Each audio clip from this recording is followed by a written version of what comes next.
How's it going, everyone? So I've got some poets that are going to perform in just a little bit. They're going to come over to my computer. We're all like in the room together, and so we'll kind of like space out and stuff, and then they'll take off their mask and kind of perform. And so it's most of the names that you just listed, but a few other names as well. So I'll just kind of introduce them as they come over, and then kind of type in the chat too. I'm a high school social studies teacher and poetry coach. And we are here in Chicago, and Kenwood is a public high school in Chicago. And so the students are going to perform are age sophomore through senior in high school. And some of them were really excited for poetry and willingly signed up for my class, and other ones were stuck in there. It wouldn't consider themselves really poets still, even though you'll be impressed, and they are poets. And so it's kind of just a range, and so it's it'd be really cool. So if you have any questions, you can feel free to ask after they perform, or wait until they're all done performing. And then if you want to ask some of them individually or anything like that, you can definitely feel free to do that. Any questions or anything before we start? All right, cool. And everyone can hear me fine. All right. All right, you ready? All right, so first up is going to be one of our seniors. Her name is Peja, and she will come up and go. Hi, I'm Peja. Oh, okay, I see the count. Oh, hello, everyone. I couldn't see you guys at first. Hi, my name is Peja. Well, like Mr. Stieber said, I'm a senior, and my poem is called My Black Pride. January 31st, 11:59. Black History Month is supposed to be a time of being proud, and it is for most. Little boys and girls fighting for the chance to represent George Washington Carver and Coretta Scott King, thank you, praising the Peanut Man. Afro dances that were practiced for hours on end, but the days started to mesh together. The same little boys grew up wanted to be Malcolm X. The same little girls now wanted to be Angela Davis. The assembly just got dry, learning loop lessons over and over, listening to white teachers rave on how slavery was really beneficial to the economy. My pride started to dwindle over time because I felt nothing to be proudful for. I didn't march for freedom. I didn't boycott no bus. Black struggles were as popular as AirPods. Our poetry only watered down to social issues. What happened to poetry that was just putting your mind on paper, that was just pouring your heart out, not in the service of influence and competence and academic clown talk? I am not Jamila Woods. I am not Marsai Martin. I am not Maya Angelou. We have our own names that deserve to be heard. We are not your political chess pawns. We are not monoliths. We are scientists, doctors, poets. We are leaders. Black pride comes in all shades. Being Black is supposed to be being proud of who you are, not proud of who people want you to be. Being Black is enough, and it's something to be damn proud of.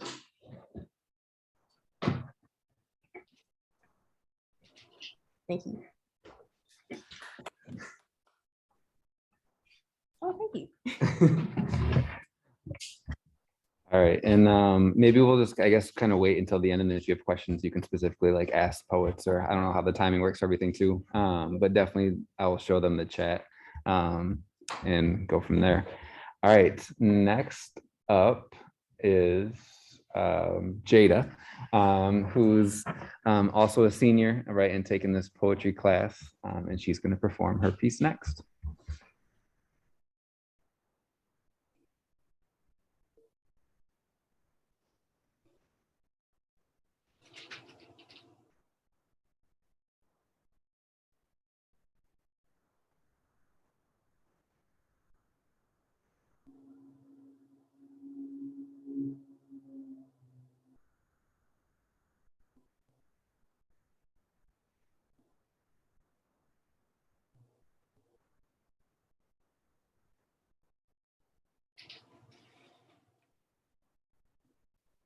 Hi, my name is Jada, and my poem is titled You Don't Claim Us. It's basically like the backstory is about Black people not claiming their Blackness fully.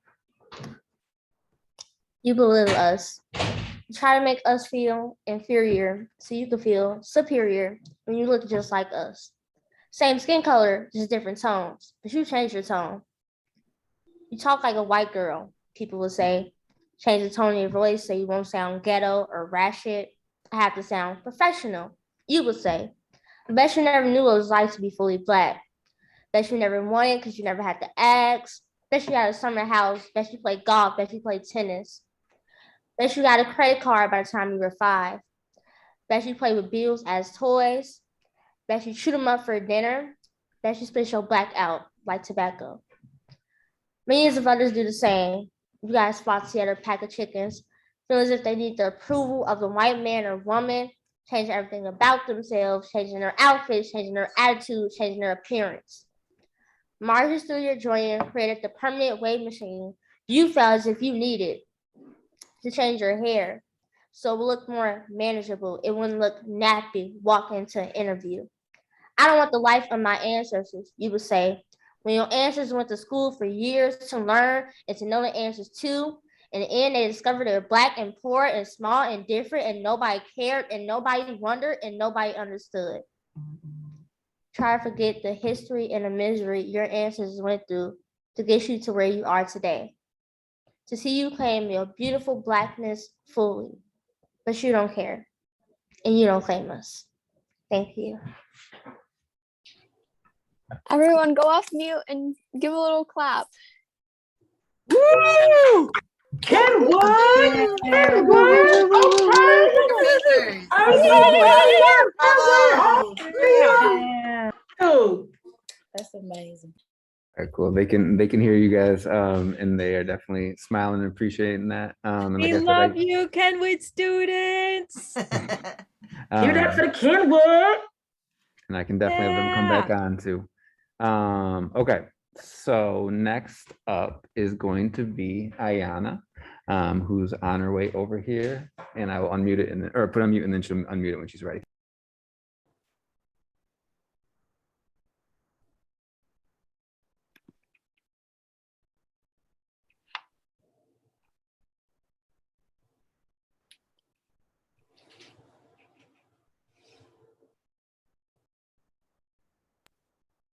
Hi, my name is Aiyana. I'm a senior and my poem is called When Will We? What is toxic in the Black community? I'll tell you what it is. It's raising your little boy in front of half-naked women to diminish the possibility he'll turn out gay. It's the twisted lines mothers instill in their daughters to make sure she stays pure. It's the hatred we preach to one another. It's the constant repetition of white people's laws to make up for the fact of how bad our lives are. It's the constant slavery mentality. It's the constant repetition of mothers putting relaxers into their daughter's hair because it's too nappy. It's the constant sexualization of other races instead of our own. It's when we begin to believe our oppressors when they say those Black Negroes are super predators. It's when we begin to doubt our trust within one another. It's when brothers shoot each other in a dark alley to prove themselves to spectators. It's when you walk through a Black neighborhood and your memory begins to fill with the ghost of hundreds of bodies smashed into the pavement. After so many years of trying to enter their kingdoms, now they suffer in tears. These other saxophones whining through the wooden doors of their less than gracious homes.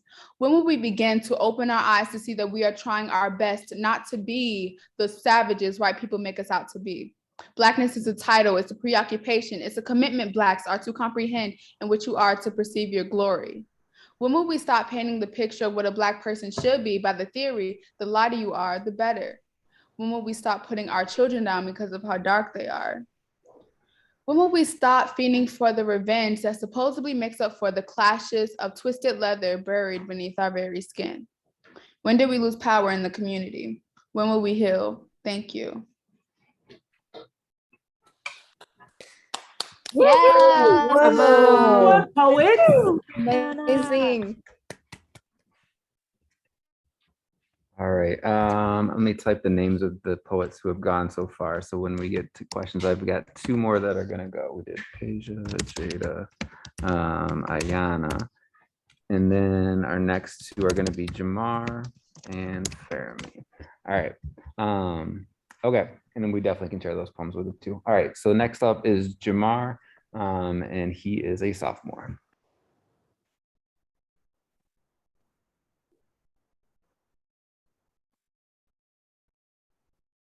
Hi, Jamar.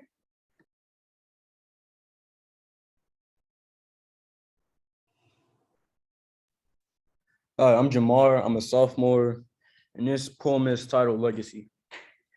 I dreamt that I had lost my life and I was reborn. I was a soul within my legacy, and I carried my final words beyond my passing. I woke in an elevator to the galaxies and the cosmos. I walked in and was lifted from the ground and ascended to the heavens. At some point, I was above the clouds and I could see continents, and eventually I ascended to the stars. I ascended beyond the stars and I lifted a finger to trace over the galaxies presented in the abyss. And eventually I came to a halt. I took the brief moment to embrace the eternity of the world and how endless this universe really is. I mean, my legacy has already ascended from Earth. How much farther will it go? I lost myself in the dazzling void of the afterlife, and I never want to leave. I could stay here, me and the many lines and rhythms and rhymes and words and stories I wrote. This ain't bad. I was alone as my world expanded. I learned how much I can see, how much I can observe, how far I can go. Yeah, how I learned how much I can see, how much I can observe, how far I can go with my soul only. I felt free from my scars. I felt power within my legacy. I felt alone with the universe. All of it was mine. The world was so small compared to it all. I wondered of its capacity. Capacity. If it cannot contain my words, then what will? If it cannot contain my bodiless soul, my legacy, my dreams, my immortality, then what will? So I looked within myself, and abruptly the elevator came crashing down. My legacy, my dreams, my words, my reality hurled back to the surface. And it wasn't until my descent that I realized, had my legacy continued a little longer, had my legacy been fed more fruits of wisdom, had my legacy been evolved further, had I not suffocated under the confinements of my pain, my truths, my realities, my loneliness, my retaliation, my love, my hatred, my wisdom, I could have ascended beyond the universe. And I woke with my pen in hand. My dream felt too close to my reality to forget. And even as I wrote now, the image of the universe remains stained in my vision. And I'll carry my legacy until the day my time really is up. And it'll then carry me beyond what I envisioned. And that's it. Woo! Yeah. Thank you. Bravo. Kenwood poets. All right, let's see. Okay, our final poet is Fernami, and Fernami is a junior. And you never did poetry before till this year, did you? And she never did poetry before till this year. And so here we go, and she's very talented. Is it on mute? Oh, yes, Stieber. We can hear you. We can hear Can you hear me? Yes. Oh, okay. My name is Fernami, and the title of my poem is called "Proud to Be Overachievers." To all races, to all democracy, to all of them deceitful cops, 400 years and you're still pursuing our downfall. This is who we are. People trying to change us, trying to hate us, making us feel bad about something we don't have control over. Confidence depleted, self-hatred rising, insane with rage. But why the moon rose so cruelly, neither of them would say. Putting fear in our Black hearts, being judged in a world that justifies it, hurtful but repeated. Laquan McDonald shot by a white officer. Harris Augustus shot by a white officer. Ahmed Abari chased and killed by 3 white men. When is it going to stop? Looking out the window, I see the flooded streets, flooded with people tired of the oppression, built up anger, creating marches, protesting, sit-outs, a fist in the air from many circumstances. The moment we encounter it is when the fist rises. The sky shines brighter with historic stars like diamonds. Shot Fred Hampton like it was gonna put a stop to the uprising of Black people. Black people forever resist. Sins that go against our sins become blessings, stressing to bring change through our voice, obsessing over the dream that saw everyone come together. BYP 100 seeking to take hold of the story, The younger generations fighting with the teachers of our ancestors, peaceful protesting with powerful chants. Chaos suddenly consumes the atmosphere with racist stubbornness. We need justice. We need to make a change. If we didn't exist to fight for what's right, y'all would have known nothing about fighting for y'all's. No matter what, we are the perfecters of today's democracy, the overachievers. Thank you. I thought they said this was your first time.